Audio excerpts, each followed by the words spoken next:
লতা বৈদ্য মহাশয়ের কাছে অনেকক্ষণ গেছে স্বামী, এখনো তো বাড়ি ফিরল না। স্বামী, আমার মনটা খুব ব্যাকুল হয়ে পড়েছে। তুমি মিছিমিছি এত চিন্তা করছো সুমিত্রা। মালকিন পালকি করে নিয়ে গেছেন তো ওকে। কত স্নেহ করেন উনি আমাদের লতাকে। হে প্রভু, আপনি তো অন্তর্যামী। আমি জানি লতার প্রতি ওনার এই স্নেহ শুধুমাত্র ছলনা, এর পেছনে নিশ্চয়ই কোনো কারণ আছে। জানি না উনি লতাকে বৈদ্য মহাশয়ের কাছে নিয়ে গেছেন না যাননি। জানি না আমার লতার কি অবস্থা। এই অন্ধত্ব তো আমাদের অসহায় করে দিয়েছে, কিন্তু আপনি তো ত্রিলোকের নাথ, সদাই আপনার ভক্তদের রক্ষা করেন।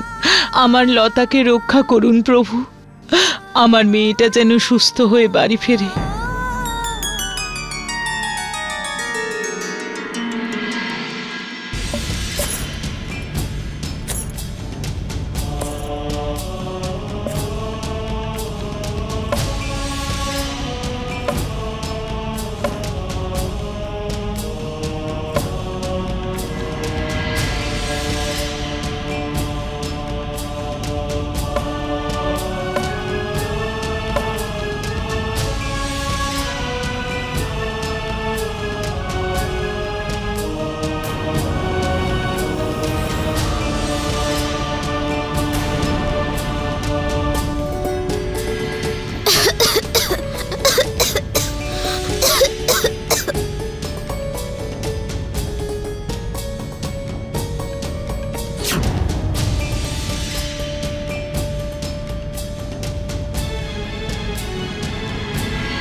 কৃষ্ণ,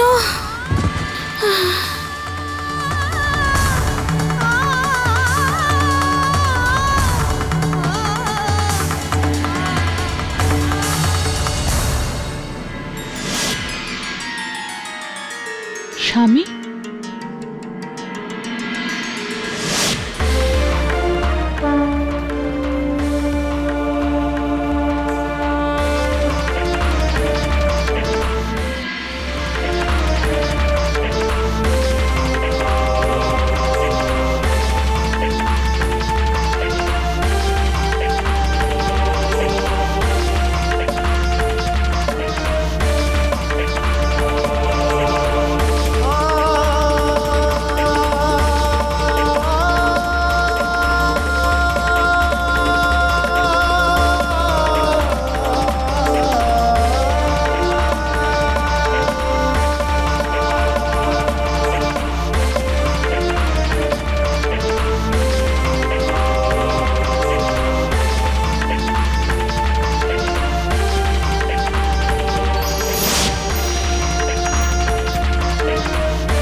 আপনি ধন্য স্বামী, আর ধন্য আপনার ভক্তি।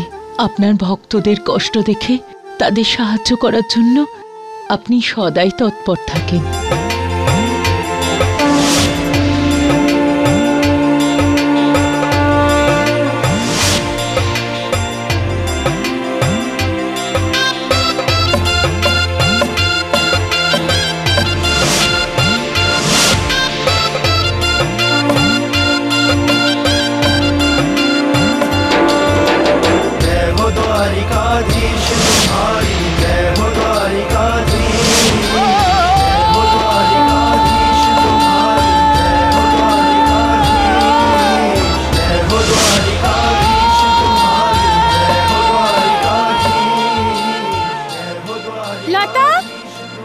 লঙ্কাগুলো ঠিকভাবে গুঁড়ো করিস, আবার বিশ্রাম নিতে বসিস না।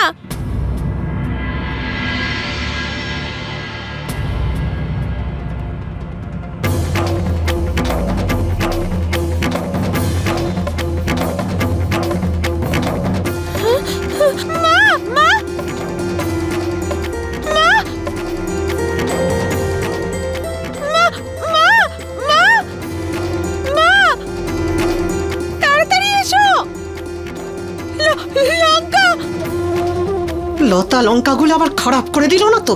আজ ওকে আমি ছাড়বো না।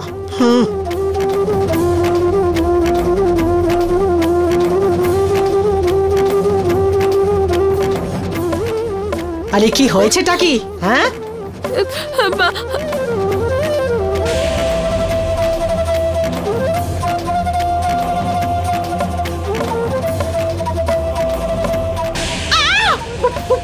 ভূত ভূত ভূত ভূত ভূত ভূত। কি হয়েছে বৌদি? এত ভয় পেয়ে আছো কেন? ভূত।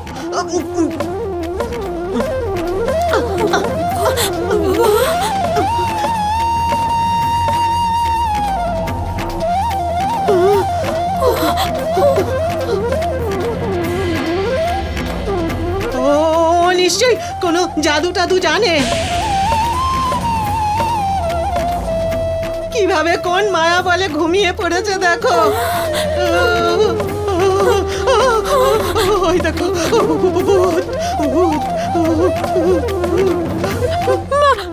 এখানে এখানে কোনো ভূত এসেছে যে লতাকে এইসব কাজ করে দিচ্ছে।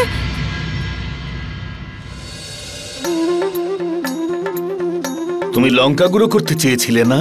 দেখো তোমার সব লঙ্কা গুঁড়ো হয়ে গেছে।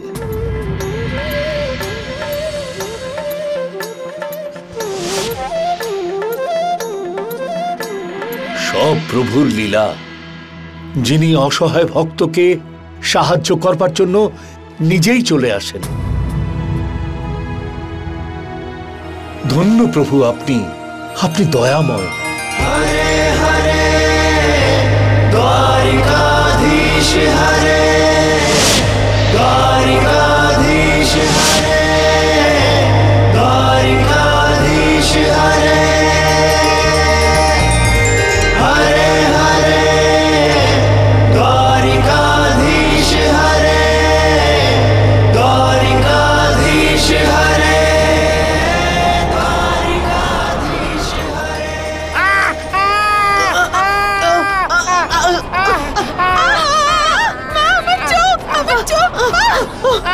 চোখ চলে যাচ্ছে, চোখ চলে যাচ্ছে। ও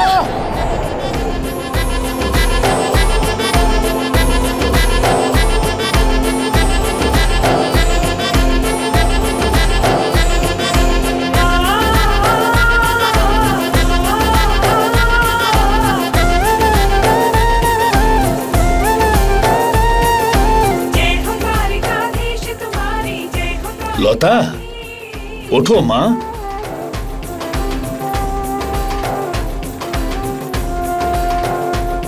মালিক আপনি? আরে তুমি তো সব লঙ্কা গুঁড়ো করে দিয়েছো। বাস, আজ আর অন্য কোনো কাজ করতে হবে না। তুমি বাড়ি যাও, তোমার মা বাবা হয়তো তোমার জন্য অপেক্ষা করছেন।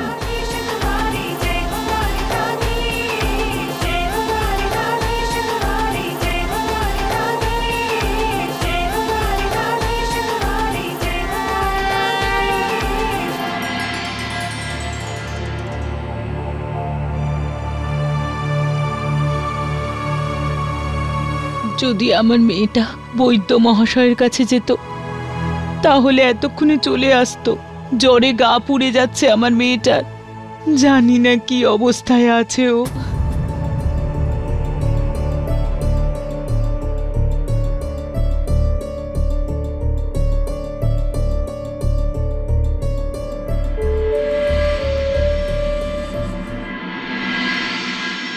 মাতা, মাতা, আমি চলে এসেছি। আমার সোনা, তুই ঠিক আছিস তো? তোর জ্বর সেরে গেছে? উনি তোকে বৈদ্যের কাছে নিয়ে গিয়েছিলেন? আরে মাতা, তুমি কত চিন্তা করো, জ্বর তো একদম সেরে গেছে। আমি একদম সুস্থ আছি, দেখো গায়ে হাত দিয়ে দেখো।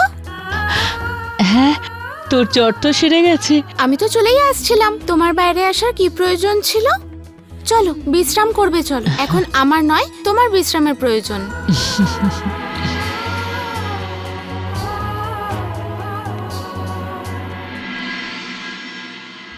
স্বামী, আজ তো আপনি লতাকে সাহায্য করলেন, কিন্তু এতে ওর জীবনের সমস্ত কষ্ট দূর হয়নি। আপনি এরকম কেন করছেন না, যাতে ওই অত্যাচারী পরিবার থেকে লতা মুক্তি পেয়ে যায়? দেবী, এখনো ধনশ্রী এবং ওনার পরিবারের পাপের ঘড়া পূর্ণ হয়নি। লতাকেও নিজের ধর্মের প্রতি ভক্তি আর কর্তব্যের পরীক্ষা কিছু সময় আরও দিতে হবে।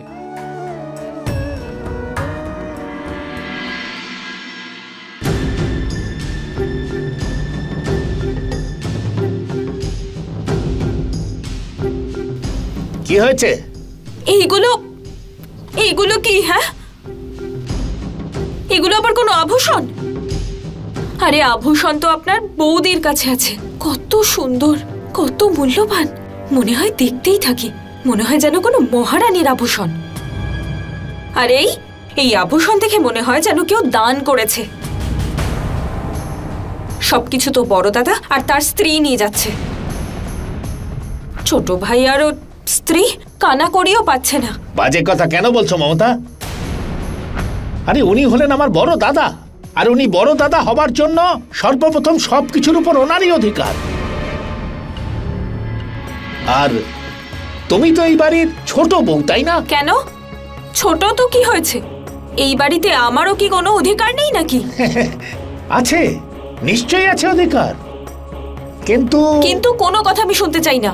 আমি আপনার বৌদির সামনে মাথা নিচু করতে চাই না। আমারও সেই রকম হার চাই যেমন আপনার বৌদির কাছে আছে।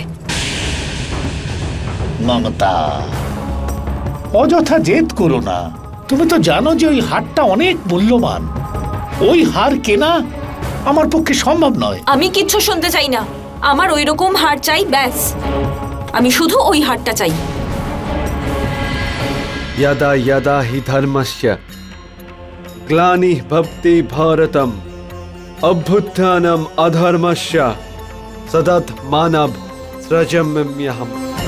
যখনই এই ধরনের বুকে অধর্মের ঘোড়া পূর্ণ হয়ে যাবে, তখনই ধর্মের স্থাপনের জন্য আমি স্বয়ং আসব, যে কোনো রূপে, যে কোনো আকারে। আর শীঘ্রই সেই মুহূর্ত আসছে, আর তার জন্য আমি প্রতীক্ষা করছি। আর আগত সেই প্রলয়কে আটকাবার জন্য আমাকে আরো এক অবতার নিতে হবে। কোন প্রলয়ের কথা বলছেন আপনি? সেই প্রলয় যার শুভারম্ভ হয়ে গেছে দেবী, আর যার শেষ করার জন্য আমাকে লতার জীবনের ওই ধর্মযুদ্ধে অবতীর্ণ হতে হবে।